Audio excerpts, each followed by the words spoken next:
Assalamu alaikum, chers élèves du première année baccalauréat, sciences expérimentales, option française, lycée Zeyou, délégation de Nador. Soyez les bienvenus dans cette nouvelle vidéo concernant le troisième chapitre de la deuxième unité intitulée Conversion de l'énergie lumineuse en énergie chimique et synthèse de la matière organique chez les plantes chlorophylliennes.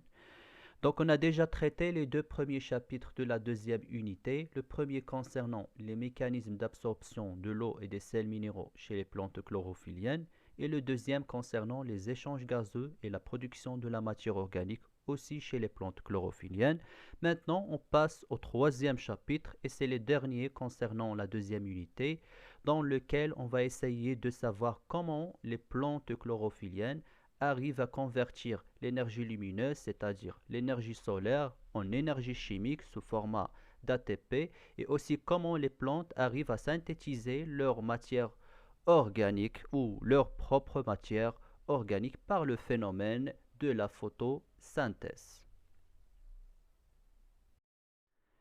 Initialement, vous savez très bien que les plantes chlorophylliennes ou les plantes vertes, grâce à la chlorophylle, c'est-à-dire cette pigmentation verte localisée généralement au niveau de leurs feuilles, captent la lumière solaire, c'est-à-dire l'énergie solaire, et l'utilisent dans la synthèse de leur matière organique au niveau de leurs feuilles à partir de l'utilisation ou de l'absorption de l'eau et les sels minéraux à partir de la solution du sol et aussi en assimilant le dioxyde de carbone, le CO2, à partir de l'atmosphère, en libérant aussi le dioxygène, le O2. Ce phénomène-là est nommé la photosynthèse et vous l'avez déjà vu au collège et dont on a déjà parlé lors du deuxième test diagnostique. Alors, dans ce troisième chapitre, on va essayer de savoir comment les plantes vertes utilisent la chlorophylle, l'énergie solaire, l'eau et le CO2 pour produire leur propre matière organique par le phénomène de la photosynthèse. Alors, premièrement, pour savoir comment les plantes vertes ou les plantes chlorophylliennes utilisent la chlorophylle pour capter de l'énergie solaire, il faut savoir de quoi elle est composée cette chlorophylle et où est-ce qu'il est localisé au niveau de la cellule végétale. C'est ce qu'on va voir dans la première activité. Et on commence par la première activité, les pigments chlorophylliens et leur localisation dans la cellule végétale. On va essayer de savoir premièrement de quoi il est composé la chlorophylle par l'extraction et la séparation des pigments chlorophylliens en utilisant le document 1. On prend le document 1. Ce document représente deux expériences. La première expérience concernant l'extraction des pigments chlorophylliens, dont les résultats sont représentés dans la figure 1, et la deuxième expérience concernant la séparation des pigments chlorophylliens, aussi dont les résultats sont représentés dans la figure 2. La question posée finalement, c'est d'analyser les résultats expérimentaux et que pouvez-vous déduire. Donc, pour répondre à cette question, je vais partager le document en deux pour bien visualiser les données de chaque expérience. On commence par la première expérience concernant l'extraction des pigments chlorophylliens des feuilles d'une plante chlorophyllienne. استخلاص الصبغات اليخضورية لأوراق نبات يخضوري. La démarche expérimentale et les résultats sont représentés dans la figure 1. On commence par la démarche de cette expérience. Premièrement, on découpe en morceaux quelques feuilles bien vertes, c'est-à-dire chlorophylliennes, puis on broie, c'est-à-dire nahrus باللغة العربية, ces morceaux dans un mortier. Mortier ou المهراس باللغة العربية, avec un peu de sable afin d'écraser les cellules. Donc, dans un mortier en verre, on va essayer de broyer des feuilles vertes en utilisant un peu de sable. L'utilité de sable, il permet de fixer les feuilles au niveau du mortier et éviter le glissement de ces feuilles hors du mortier. Ok? Alors, on passe à la deuxième étape. on ajoute peu à peu 10 ml d'alcool 90% et on continue à broyer pour solubiliser les pigments. Donc on ajoute au mélange un peu d'alcool, 10 ml d'alcool de 90%. Pourquoi faire? Pour solubiliser les pigments chlorophylliens des feuilles vertes. Et dernièrement, on filtre le contenu du mortier sur un papier filtre, waraq tarshih. La solution obtenue est nommée la chlorophylle brute, al-yakhdour al-kham. Donc finalement, on va essayer de filtrer le contenu du mortier par un papier filtre et on obtient ce qu'on appelle la chlorophylle brute, al-yakhdour al-kham, ou aussi nommée la solution alcoolique de chlorophylle, al-mahloul al-kuhuli lil-yakhdour. La question posée finalement est d'analyser le résultat de cette expérience et qu'est-ce qu'on peut déduire. C'est ce qu'on va voir. Analyse et déduction. On commence par analyser le résultat de cette expérience. Qu'est-ce qu'on constate? D'après ce résultat, on constate que le broyage des feuilles vertes dans un solvant organique comme l'alcool ou l'acétone permet d'extraire la chlorophylle brute. Donc, il s'agit d'une solution alcoolique de la chlorophylle. فما إذن من أجل استخلاص اليخضور الخام أو ما يسمى بالمحلول الكحولي لليخضور وجب سحق أو هرس الأوراق اليخضورية في مذيب عضوي un solvant organique مثل الكحول أو الأسيتون.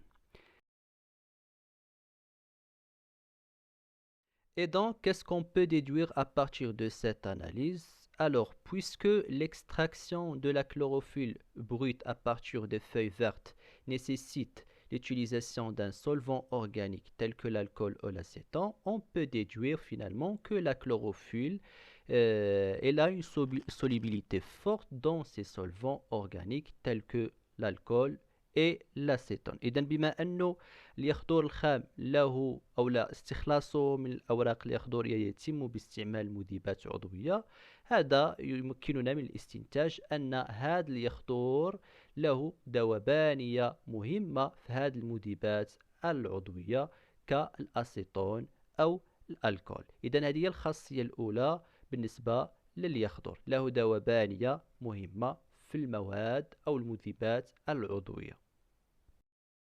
On passe à la deuxième expérience concernant la séparation des pigments chlorophyllien par la technique de la chromatographie. فصل الصبغات اليخضورية باستعمال تقنية التحليل الكروماتوغرافي. La démarche de cette technique est la suivante. Premièrement, on dépose sur une bande de papier Whatman à environ 2 cm du bas une goutte de la solution de chlorophylle brute.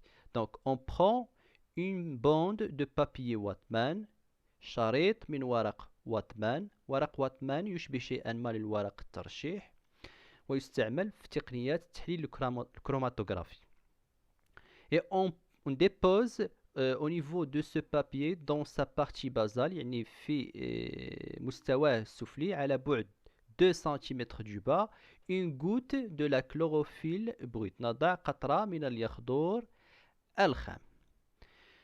La deuxième étape, on suspend la bande du papier Whatman dans une éprouvette graduée contenant 5 ml de solvant organique.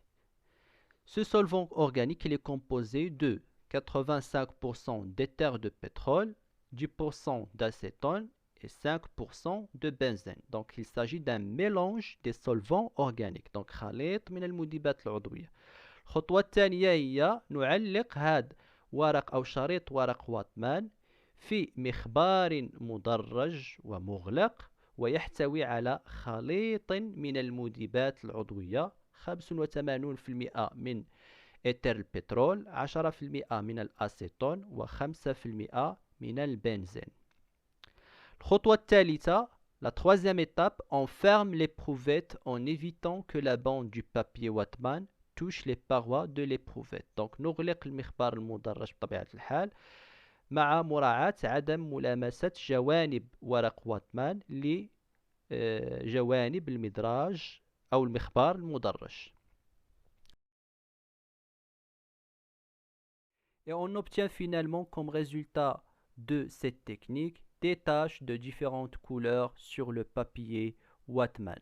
Ces taches-là représentent les composants de la chlorophylle brute et sont nommées aussi les pigments chlorophylliens. On parle de la chlorophylle B, la chlorophylle A, les xanthophiles et les carotènes. Donc la question qui se pose maintenant, comment ces pigments chlorophylliens, la chlorophylle A, la chlorophylle B, les xanthophiles et les carotènes, ont été séparés l'une par rapport à l'autre par la technique de la chromatographie. Donc la démarche, elle est très simple. Alors quand on met en contact le solvant organique avec le papier Whatman, le solvant organique monte au niveau du papier Whatman par simple capillarité en passant à travers la goutte de la chlorophylle brute, c'est-à-dire le mélange à séparer, en entraînant les composants de la chlorophylle brute selon leur solubilité dans ce solvant organique, de façon que les éléments ou les composants ayant une solubilité faible dans le solvant organique migrent lentement et donc ils vont se déplacer plus proche de la goutte de la chlorophylle brute. C'est le cas de la chlorophylle B. Alors que les éléments ou les composants de la chlorophylle brute ayant une affinité ou une solubilité intense ou forte dans le solvant organique, ils vont migrer plus loin et donc ils vont se déplacer plus vite au niveau du papier Whatman à l'aide du solvant organique, et c'est le cas des carotènes. Et voilà, on obtient finalement les composants de la chlorophylle brute séparés selon leur solubilité différente dans le solvant organique, et on parle bien évidemment du principe de la chromatographie sur papier. Et on revient à notre question posée à la fin de cette expérience 2, analyser le résultat de cette expérience et qu'est-ce qu'on peut déduire. Donc analyse et déduction. On commence par l'analyse. Qu'est-ce qu'on constate? On constate d'après l'expérience 2 que la technique du chromatographie, elle ne permet de séparer les composants essentiels de la chlorophylle brute, et on parle bien évidemment des pigments chlorophylliens selon leur solubilité différente dans le solvant organique. إذا من أجل فصل المكونات الأساسية لليخضور الخام المتمثلة في الصبغات اليخضورية، نستعمل تقنية الكروماتوغرافي أو التحليل الكروماتوغرافي التي تعتمد على الذوبانية الاختلافية لهذه الصبغات اليخضورية لليخضور الخام في المذيبات العضوية. Donc, qu'est-ce qu'on peut déduire finalement?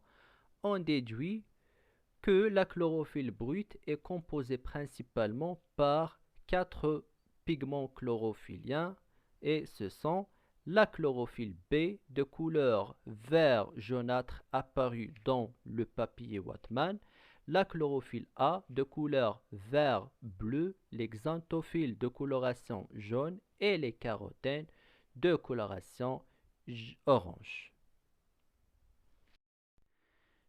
Et voilà tout ce qui concerne l'extraction et la séparation des pigments chlorophylliens. Merci pour votre attention. Si vous avez des questions à poser, n'hésitez pas de me contacter sur mon Gmail.